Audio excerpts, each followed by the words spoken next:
Inuna umano ang pangsarili, wala umanong pakialam sa Pilipino. Magandang araw sa inyo lahat. Narito muli ang ating latest update na kung saan Attorney Harry Roque bistado na umano ang plano ni President Bongbong Marcos.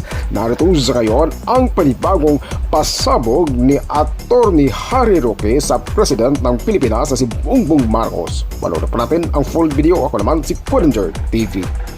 Ang kalusugan ng mga Pilipino. Wala akong pakialam kung mamamatay kayo sa kahirapan, pero yung zero budget ng PhilHealth, hay nako, tanggapin na natin yan na realidad. Dahil itong presidenteng ito, palibasa, anak ng magnanakaw na diktador, at talaga naman nagpasasa sa kaban ng bayan, hayan, walang pakialam sa kapakanan ng mga mahihirap na nagkakasakit, kaya hindi niya ginalaw ang zero budget ng PhilHealth.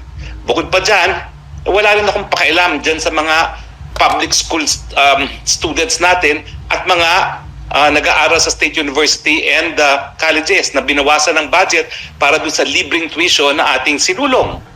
Unang-una, bakit siya makikialam dyan sa mga public school students na yan? Mga anak naman niya, mga anak mayaman at hindi kinakailangan pumasok sa public school.